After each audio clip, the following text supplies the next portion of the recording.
Nah, jadi bagi yang bertanya-tanya sebenarnya apa yang terjadi, tadi sudah dipancing oleh Mas Adi juga, dan juga kalau saya baca tuh ya di Instagramnya Pak Anies gitu ya, komentar-komentar netizen juga bertanya-tanya Gus. Jadi tolong cerahkan kita semua Gus.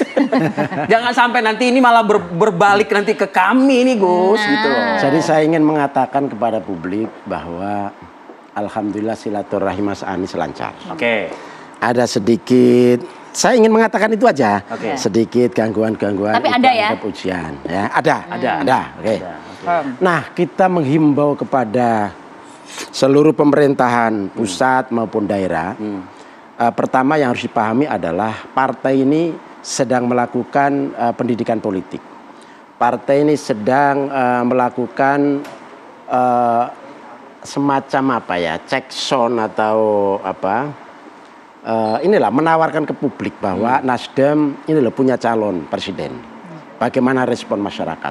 Nah, oleh karena itu ketika kami silaturahmi ke daerah untuk menyapa rakyat, berkomunikasi dengan rakyat, pemerintah daerah seharusnya memfasilitasi, karena ini bagian dari pendidikan politik yang penting. Membuat rakyat tahu sejak dini siapa pilihan-pilihan presidennya, siapa pilihan-pilihan pemimpinnya, supaya rakyat tidak salah. Dan safari ini atau silaturahmi kami lakukan dalam rangka itu, dalam rangka pendidikan politik. Nah, oleh karena itu seluruh komponen bangsa, seluruh instrumen negara, seluruh kelompok-kelompok masyarakat seharusnya menyambut ini, karena ini bagian dari pendidikan politik. Kita terima lah mungkin itu kan penjelasan dari Partai Nasdem melalui Gus Effendi Hoiri. Tapi begini, kita sebetulnya pagi ini sebetulnya ingin juga loh melibatkan pihak-pihak dari pemerintah daerah yang disebut-sebut menghalangi. Jadi bukannya melarang, tidak, karena kan buktinya kan dipindahkan tempatnya kan begitu. Tapi menghambat lah mungkin ya, menghalangi begitu. Tapi tidak satupun aparatur dari pemerintah tersebut berkenan pagi ini begitu untuk bersilaturahmi, judulnya dengan Gus Coy. Bertabayun kan kita. Ya kan? Tapi begini. Saya berusaha menempatkan sebagai mungkin pemerintah gitu ya. Karena kan kalau pemerintah kan yang harus dilindungi adalah kan nasib masyarakat yang ada di wilayah tersebut gitu ya Gus ya. Kita berkaca lah Gus, misalnya contoh ke, mohon maaf Gus ya, Kanjuruhan gitu. Terus misalnya di GBK yang acara apa tuh, musik-musik itu ya kan. Atau kalau kita mau lihat ke dunia internasional yang di Korea itu tuh kan, itu kejadian. Nah, mungkin saja pemerintah berpikir setiap Pak Anies ada di mana, nah itu, gitu loh. Apa? Mengantisipasi hal-hal yang tidak diinginkan, Gus. Apalagi COVID juga masih pandemi kita, begitu loh, Gus. Judulnya kan silaturahim, itu kan dimensi agama, bagian dari pelaksanaan ajaran agama. Ya nggak mungkin ada tawuran, ada. Memang tidak ada tawuran. Jumlah yang hadir itu kan yang nggak bisa dikontrol, Gus. Ya, mereka sudah punya sudah punya standar. Memang ingin salaman, ingin foto-foto, maju ya kan, maju. Tapi alhamdulillah sampai hari ini tidak ada sesuatu yang tidak diinginkan, ya kan. Terus dievaluasi nggak sih setiap kegiatan? Oh iya dong, pasti dong, pasti. Sejauh ini hasil evaluasinya?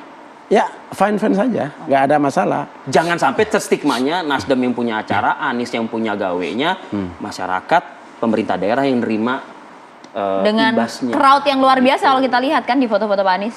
Mestinya pemerintahan daerah malah seneng dong.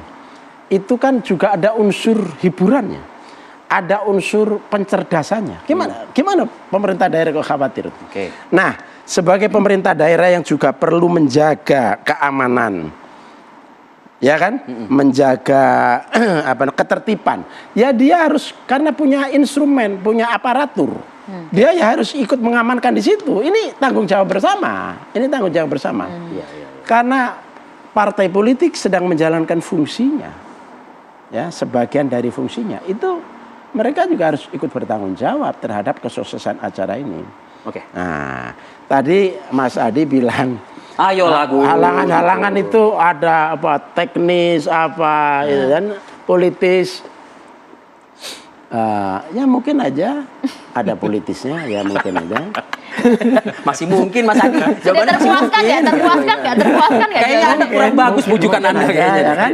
Dan rakyat makin cerdas, rakyat makin tahu bau teknisnya itu mungkin ada, tapi bau politiknya juga mungkin menyengat gitu kan.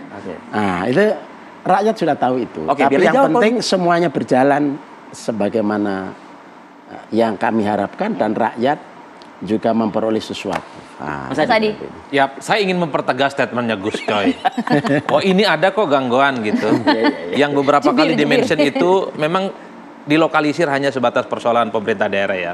Saya mencatat 5 kali nyebut Pemda, Gus Coy ini, bahwa Pemda harus paham ini bagian dari safari politik, silaturahmi politik, edukasi politik. Ini hanya sebatas calon untuk maju 2024 kan itu. Tapi yang paling penting adalah kalau memang ada kelompok-kelompok pihak-pihak tertentu, ya kita sebut sebagai syai'un itu ya, memang punya impresi untuk menghalang-halangi, tentu ini nggak produktif. Ini bukan zamannya lagi. Karena sekarang adalah satu rezim one man one vote, di mana upaya-upaya semacam ini sudah bukan nggak berlaku lagi, memang tidak kemakan. Kenapa sih publik. harus Anies ini harus dihambat gitu? Nah, saya nggak paham persis. Mungkin karena persoalan-persoalan yang Mas Fadil dan Mbak Maria tadi bilang, ini kan melibatkan banyak orang, itu bukan perkara gampang, Pak.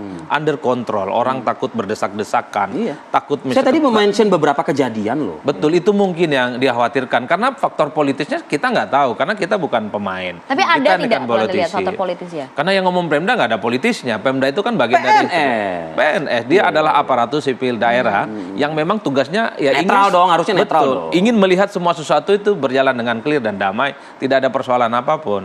Tapi yang paling penting adalah acara yang dilakukan oleh Nasdem dan kawan-kawan itu berjalan lancar lah. Kecuali ya tidak boleh di satu tempat, di tempat yang lain tidak boleh. Itu akan menjadi persoalan. Itu sangat anti terhadap demokrasi. Inilah yang kemudian menjadi catatan penting ya. Makna ini sebenarnya politik biasa-biasa saja. Padahal tinggal setahun setengah lagi. Mas Adi, terpikirkan nggak oleh Anda? Kok saya sih kepikiran aja, mungkin saya kurang banyak yang dipikirkan, makanya saya mikirin ini gitu maksudnya ya kan. Makanya dainya nggak berkelit. Nah itu dia. Mulus-mulus aja. Terpikirkan nggak? Saya berpikir begini, niat awal bikin acara di lokasi A, nah, terus kemudian dipindahkan oleh oknum yang tadi disebut oleh Gus Coy itu ke lokasi yang berbeda. Nah ternyata di lokasi berbeda itu muncullah ada semacam kayak simbol-simbol. Kita sebut misalnya simbol keagamaan seperti itu. Mas Adi melihat nggak ini berpotensi kepada arahnya ke politik identitas juga ujung-ujungnya? Ya. Artinya ini jebakan ya, atau memang ya apa adanya saja? Ya kan selama ini memang Anies itu terasosiasi dalam bagian dari kelompok politik Islam. Jadi kalau dilihat pemilih-pemilih Islam memang banyak yang memilih Anies Baswedan. Jadi simbolisasinya juga adalah simbolisasi Islam. Nggak ada soal dalam politik. Mau identitas apapun selama tidak digunakan cara-cara kekerasan, tidak kemudian petentang-petenteng mengkafir-kafirkan orang, itu nggak ada persoalan apapun. Nah makanya tidak mengherankan ketika Nasdem deklarasi Anies, Gus Coy lebih banyak Gusnya ketimbang politisinya. Istilah-istilah, ikon-ikonnya, ada tabayun, ada silaturahmi, ada taruh macam-macam. Jadi Nasdem yang nasionalis religius ya, terbukti belakangan ya, lebih banyak religiusnya ketimbang nasionalisnya.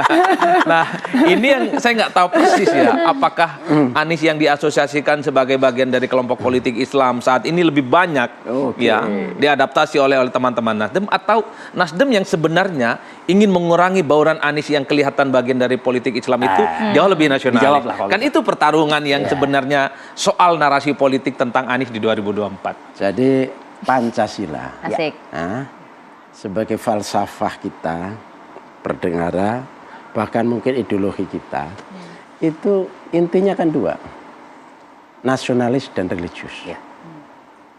Jadi apalagi masalah religiusnya apa? Karena mayoritas di Indonesia itu Muslim, warna religiusitas Muslim itu logis, itu sangat sosiologis, itu sangat kultural. Dan ketika ini kemudian menjadi satu identitas kita, apa yang salah? Itu sangat sosiologis, itu historik, itu kultural. Jadi nggak ada yang salah. Gus. Khawatirnya terjebak. Karena di Aceh kita tahu kan kemarin acara misalnya ke masjid, ya, itu kan sholat Jumat. Kita ini lihat konteksnya ya. Kita ahlul masjid.